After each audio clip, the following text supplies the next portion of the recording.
Woi, Tot, malam minggu gini lu pada kemana sih? Coba lu cerita deh jujur sama gue. Kalau gue malam minggu ini lebih ke keluar itu buat beli stok makanan buat di rumah gue untuk beberapa hari. Gue biasa keluar itu 4 hari sekali. Gue udah minimalisir banget biar nggak keluar. Minimal gue keluar itu kayak seminggu itu cuma 2 kali doang. Kalau nggak perlu amat ya nggak keluar. Dan biasanya gue makan tuh di rumah makan paket. Gue di rumah ini orang-orang di rumah gue juga kita nih lagi hidup sehat cuy, makan Indomie yang biasanya 6 bungkus, sekarang cuma 4 bungkus. Ya minumnya itu biasanya Coca-Cola, sekarang diganti pakai extra joss sama Mentos. Dan sekarang gue lagi nyoba nasi bungkus paket kuli cuy. Dan gue minta ke mbak-mbaknya, Mbak nasinya agak tambahin dong, tapi gue sambil ngeliat kayaknya mbak-mbak cantik juga kalau nggak lagi corona udah jos kali kita. Dan iya di video kali ini gue pengen sedikit nge-review mengenai handphone yang udah pernah gue review handphone yang udah pernah gue review. Jadi gini cuy, lu punya budget kayak sekitar 1 jutaan atau 1 juta kurang, kayak lu mampu beli iPhone SE atau 5S gitu. Dan gimana kalau gue komparasi dengan handphone Android yang pernah gue review juga, dan kebetulan stok video gue udah mulai menipis banget cuy. Dan rata-rata kan kita tahu kan kalau iPhone 5S itu iPhone yang udah semi-semi jadul gitu, iPhone SE itu dalamnya udah banyak banget yang diganti, terlebih lagi yang lo beli yang distributoran yang baru.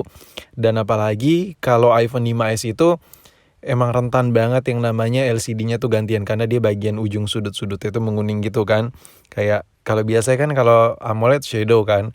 Kalau iPhone itu juga ada sedikit minus-minusnya di bagian perlayaran ini. Ya bagian LCD-nya itu untuk seri 5, 5S itu kayak ada kuning-kuning atau hijau-hijau sudut-sudut di tepi-tepian sudutnya.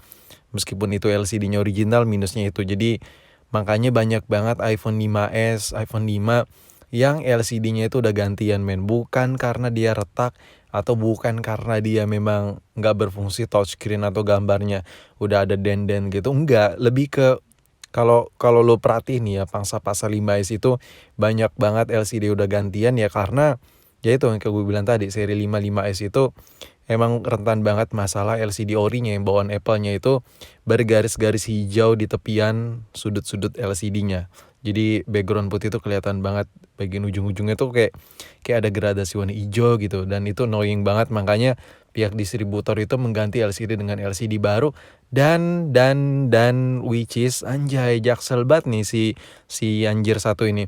Dan dimana itu LCD-nya jadi nggak ori men. Nah gimana kalau kita komparasi handphone yang budgetnya sekitar 1 jutaan atau 1 juta kurang dengan Android yang udah pernah gue review. Yang pertama adalah LG Q6. LG Q6 sendiri ini gue dapat di harga 500 ribuan, 600 ribuan, dan gue nego. Pokoknya lu tonton aja videonya kalau belum. LG Q6 itu gue ngembat nggak nyampe sejuta, murah banget. Pertama gue beli batangan, kedua gue beli yang minusan belakangnya tuh udah lecet parah, ketiga minusnya itu kameranya butak. Jadi gue itu bukan beli dalam kondisi sehat banget cuy. Tapi kita nggak ngomongin itu, kita ngomongin soal LCD nih. Soalnya kemarin ada yang nanya, bang gue lihat di OLX atau lain-lain masih sejuta. Iya lu ngeliatnya yang bagus, coba cari-cari yang minus kayak gue. Dan ini kita ngebandingin lagi dengan Sony Z5 yang dimana itu harganya sekitar, gue kurang update sih, cuman ini kan video lama, sekitar mungkin 600 700 kah, gue antara segitulah kayaknya, pokoknya di bawah 1 juta. Dan yang terakhir ini Samsung S5.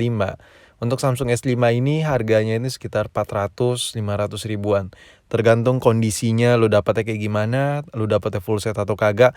Intinya ketiga Android ini, LG Q6, terus Sony Z5, dan Samsung S5 yang lagi lu lihat ini tampilan LCD-nya, mereka itu LCD superior semua dan semuanya itu harganya di bawah 1 juta. Ini mana kalau lu tukar, lu convert dari lu aturan beli Android ke beli iPhone, ya lu dapatnya antara 5S dan SI tergantung kondisinya. Kalau misalnya kayak lu beli iPhone SI mungkin X distributor, kalau lu beli yang iPhone 5S mungkin X iBox dapat. Dan ya lu tinggal pilih iPhone SI atau yang X Inter atau iPhone 5S loh yang di bawah SI tapi X iBox. Ya harganya udah mulai sejajar gitulah. Jadinya gue bandingin sama kedua handphone tersebut, sama-sama iPhone. Nah kita bahas dari si LG Q6 dulu ini. Kalau dari LG si Q6 ini yang gue tangkap ya dari pemakaian gue berminggu-minggu, gue ngerasain banget ini brightness-nya adem banget di mata. Ini mana kalau lu dipakai buat di ruangan yang nggak terlalu gelap, ini nyaman banget. Dan satu lagi yang gue suka dari handphone yang satu ini, LG Q6 ini, kalau buat dibandingin dengan tampilan layar di luar ruangan, gue lebih prefer milih LG Q6 ini dibandingkan si Sony Z5. Tapi ada tapinya nih, kalau buat nonton video di ruangan indoor gitu, gue lebih milih si Sony Z5. Kenapa? Karena dia kayak sedikit lebih tinggi gitu dan sedikit lebih lebar gitu, dan speaker itu ada kanan kiri. Tapi ya itu nggak fokus ke layar sih. Tapi kalau buat layar ya tergantung kesukaan lu sih antara yang mana. Yang penting yang tadi adalah beberapa minus dan plusnya yang bisa gue kasih tahu ke lu. Yang si Q6 ini enak di luar ruangan, tapi kalau si Sony Z5 dia kurang nyaman di luar ruangan. Karena kalau dari secara langsung gue lihat, brightness yang ada di handphone LG Q6 ini, wah ini gila banget men. Dia tuh kayak mata tuh bikin silau banget kalau brightnessnya di fullin, tapi bisa adem banget kalau low brightnessnya banget. Jadi menurut gue ini nyaman banget cuy buat lu pakai di dalam ruangan. Dan lu bisa lihat kalau gue bandingin antara si LG Z5, Sony Z5 maksud gue, dengan si LG Q6 ini, lu bisa lihat lah perbedaan warnanya.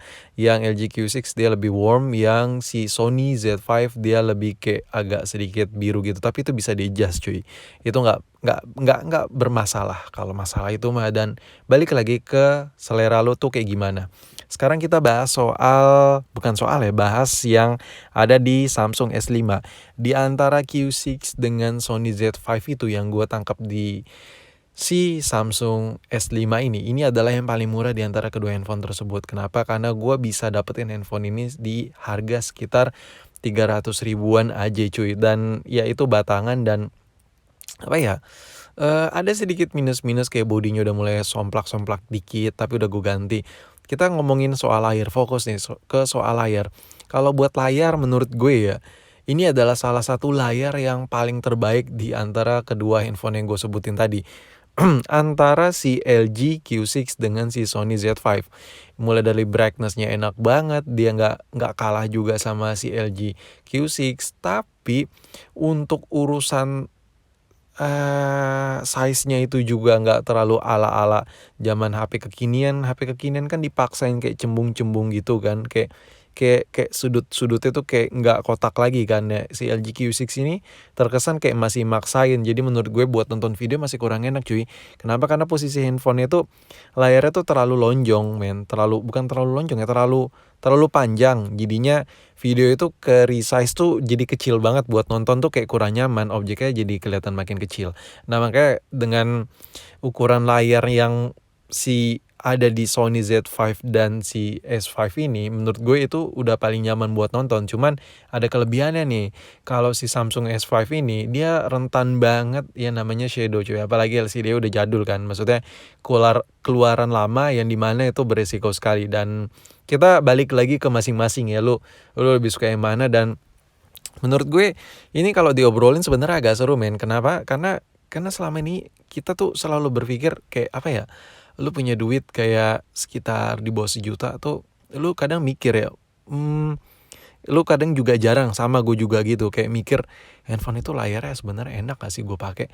Karena gue waktu beli, gue tuh sering banget temenin temen gue beli handphone sebelum ada kejadian corona ini ya. Kalau sekarang udah jarang, nggak, bukan jarang, kayak keluar itu kayak hal yang tabu gitu cuy. Kayak jadi anak rumahan gitu. Kayak kalau gue dulu homeschooling mungkin udah terbiasa kali ya, tapi karena gue udah mainnya di kebon mulu, susah lah jadinya. Dan menurut gue ketika gue nemenin temen gue itu beli handphone Android kayak Realme, terus kayak Vivo yang harganya sekitar 1.3, 1.4 yang baru gitu, gue ngeliat anjir lah itu layar kayak pusing banget gitu gue pakai. Yang terpenting buat dia tuh RAM-nya gede. Dan menurut gue nggak salah sih, karena setiap orang itu punya kebutuhan masing-masing. Tapi kalau buat pribadi, gue nggak tahu lah ya kepribadian lu sama apa nggak. Ketika milih handphone, ngelihat layarnya juga nyaman atau nggak di mata lu. Kalau lu sama berarti lu suka juga mainin kamera, kayak mainin ya nonton video. Karena kalau layar handphone itu udah nggak nyaman, males banget main makainya gitu. Mau dia smooth kayak mau nggak, kayak sakit aja gitu mata, kayak puyeng gitu pakai HP, puyeng gitu. Jadi menurut gue Sony Z5, Samsung S5, terus LG Q6 itu adalah menurut gue handphone yang pernah gue review di bawah 1 juta yang layarnya paling enak yang pernah gue review. Yang lain gue juga pernah review, cuman belum gue masukin ke video ini karena pertama memorinya masih ada di kamera gue dan posisinya jauh, sedangkan posisi gue lagi ada di Tangerang, jadi gue malas banget nge-shoot ngambil memorinya, suruh sini dan lain-lain, bolak-balik itu kayak nggak penting banget menurut gue. Ya udahlah, gue bikin konten yang ada dulu daripada gue harus keluar-keluar nggak jelas. Oke, mungkin sekian aja video gue. Lo pilih mana nih antara iPhone dengan Android yang tadi gue sebutin?